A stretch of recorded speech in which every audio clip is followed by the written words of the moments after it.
Welcome back guys to another video. In this episode we're going to try and recoup some of the power and torque from this G80 M3.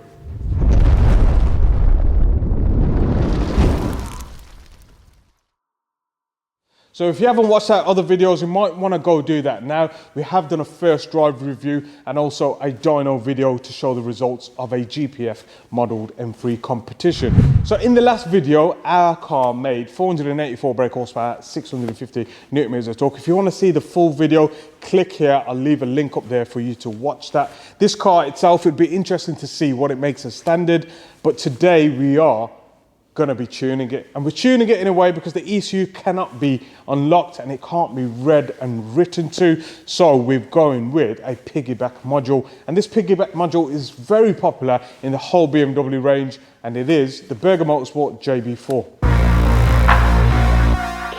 So the JB4 needs no introduction for the BMW platform, although on the S58 it is a new thing.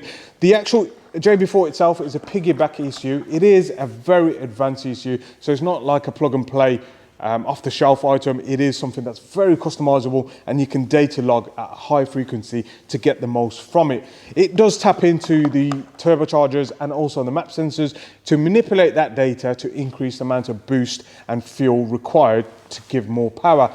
As we've said, the G80 M3 with the GPF model have been lacking in power. So let's see what this does as a standard. We'll install this JB4 with the optional JB4 Bluetooth kit so we can monitor everything wirelessly through our phone and see what we can achieve today.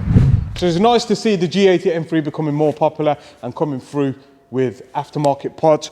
Our car's up on the ramp getting scanned at the minute for new intakes, strut brace, exhaust tips, etc. So we'll have a look at that now.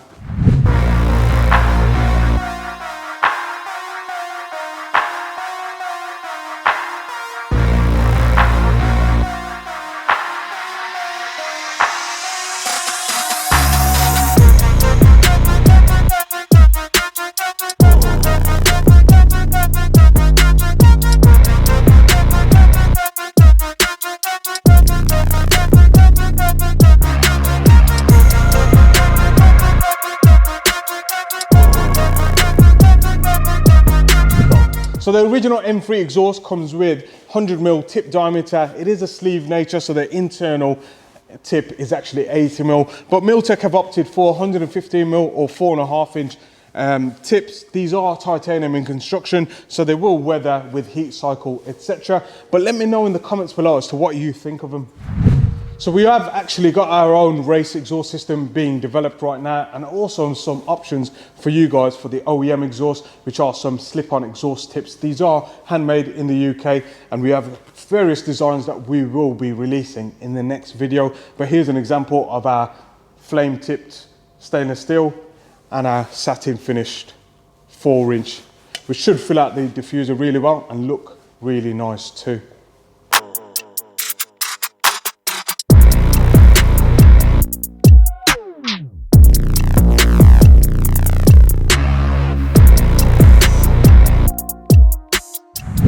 So we've connected the JB4 Bluetooth module to the actual JB4 itself, so that gives us the access on this car to wirelessly data log and also change the maps.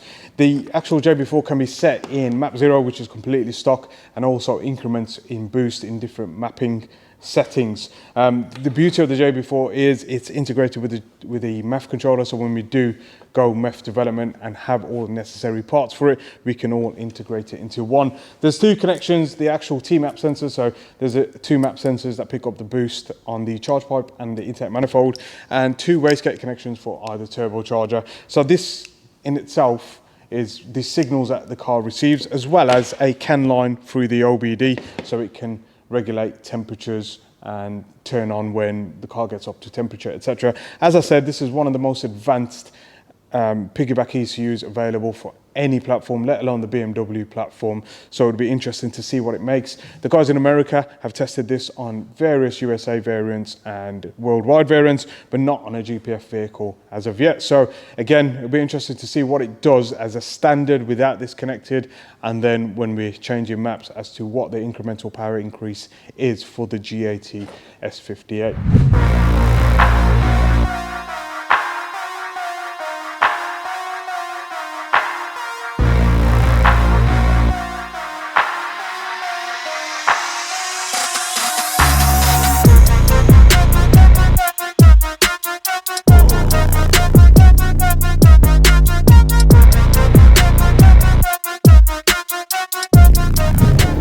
So if you have a look at the screen, you can see it's in map 0. There's no boost on the screen at idle. It shows the AFR, fuel trims and intake air temperatures. We have been sitting on the dyno for a bit, turning the fans on and pull it down a little. Running this car in 5th gear to get a good sweep.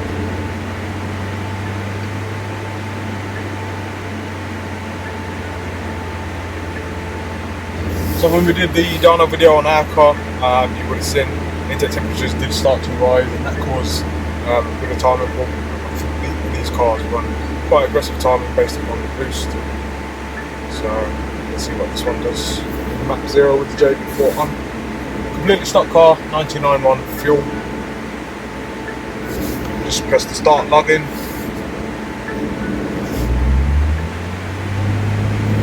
Let's log in. Stop. ECU, software. You can see there's just over 1.3 mile per speed.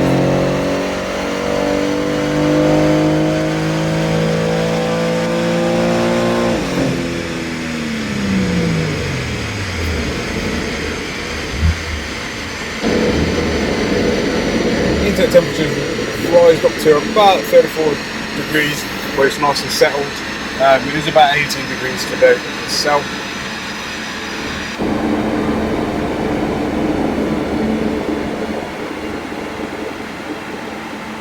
So just around 497 brake horsepower, 676 newton meters of torque.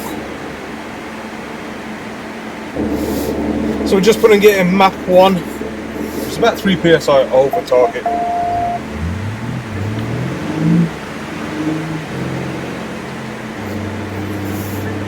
Intake temperatures are set on about 28 degrees, about right for today's temperature.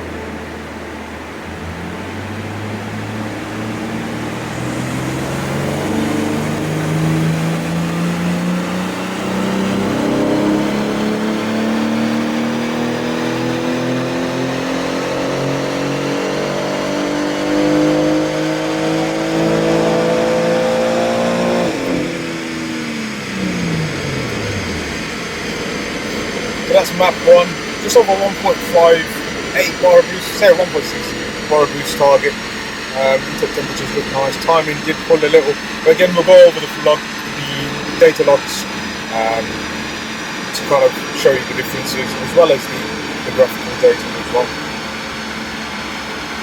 So map 1, that's made 517 brake horsepower, 746 newton meters of torque. Pretty healthy gains. Which is designed for 93 octane, which is UK's 99.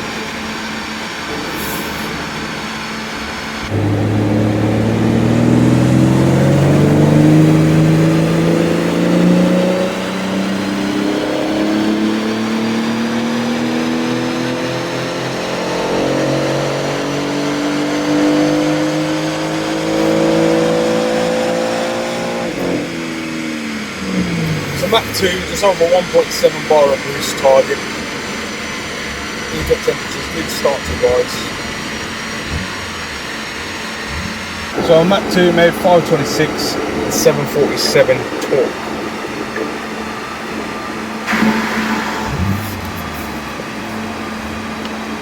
And we're in map 3, which is 22 psi absolute.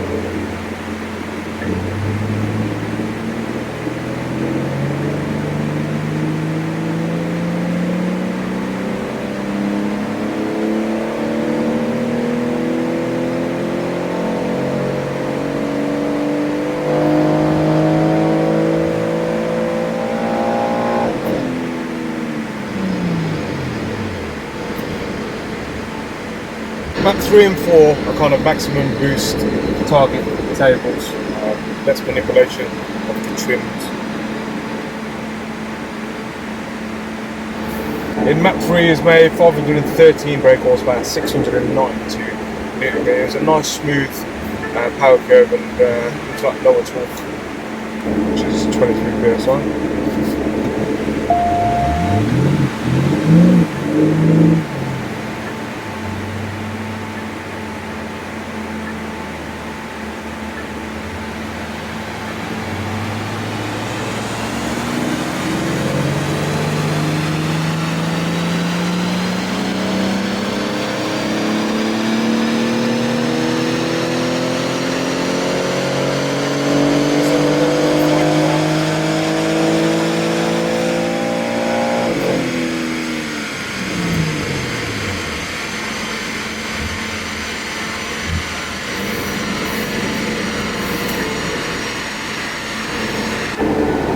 511 701, so similar to map 3.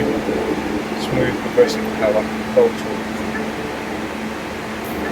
So as the intake temperature stabilises, we'll put it in map 5.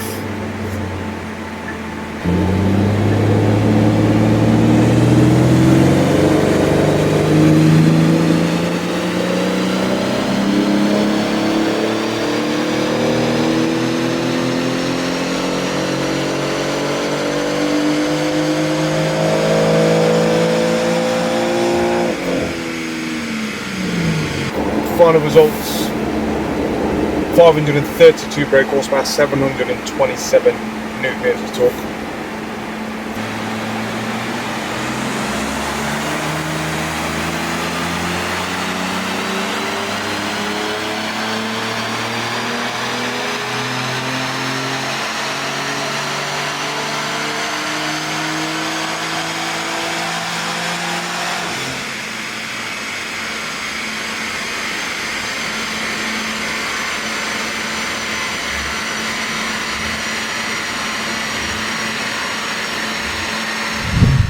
So final results for this BMW M3 G80 JB4 map 2 with a few firmware changes: 555 brake horsepower, 789 newton meters of torque. I'll overlay the graph over the standard so you guys can see the difference. So in dyno graphical terms, you can see the huge delta gain, about 130 newton meters throughout the rev range up until about 5,500 RPM, and about 60 horsepower from the get-go. Turbocharger also comes in a lot sooner, so as you're probably aware, the G80 M3 has a bit of a boost taper to it, and JB4 Berger Motorsport know about this and have done an infill for map 2. So just a comparison to show you the difference between a map 2 and map 1 is about 20 horsepower and about 20 newton meters of torque. The actual map 5 and map 4 are tapered differently as well. As you can probably see, below 3,750 there's a torque limiter or a boost limiter within the firmware of the JB4, and that will give a more progressive power curve when driving it on the road. So if it feels too aggressive in map 2 or map 1, then you've got the option of map 3, 4 and 5. Again, all incrementally more powerful, more boost. We are going to be working on a map 6, but you'll have to wait for another video to see what we can achieve with some race fuel. So if you have a quick look at the data log, that's the JB4 data log, so it constantly connects to the OBD port and adjusts all boost parameters, etc. You can see at map 0 throttle closure, as we found with our own data logging software on this stock software itself. It did make 497 brake horsepower, so close to factory figures, and you can see at the data log here the boost comes in here around 3100 RPM full boost, and then peaks up at 19.20 PSI itself, and then tapers off smoothly. You can see the ignition timing as well, it gradually increases to the top with 0 timing pull as such. We then put it in map 1, and as you can see the boost increased by about 2 to 3 PSI, 2 PSI throughout the rev range, and you can see there's a bit of timing pull at the top end. Looking at map 2, which is probably our smoothest map setting before we did any changes, nice smooth boost curve, comes in nice and early as well. If you have a look, you get a good amount of boost at about 2900 RPM, and it holds it all the way 20 PSI to the red line. And this was the best map that we found to be used with the JB4, minimal throttle closures. As soon as we went into map 3, you can see here the orange line was way too much boost for what it was, and the car was constantly going into component protection to reduce overall power and torque. And you can see from the dyno graph results at the end that it is causing a low torque till about 4,000 RPM. But yeah, that's a quick look at the data log and the JB4 itself. So obviously this will implement with water meth injection, and we will probably leave it on there while we're doing our ECU mapping, just to kind of monitor everything and also control the water meth injection at a later date. So I hope you guys enjoyed that video. Don't forget to like, comment and subscribe. Click on the bell icon as well. I keep telling you guys in the videos, but 80% of our viewers are not subscribed and I want to know why. So put a comment down below as to why you're not subscribed or why you are subscribed. But yeah, we've got a whole host of new products coming for the G80 platform. So stay tuned and I'll catch you in the next video.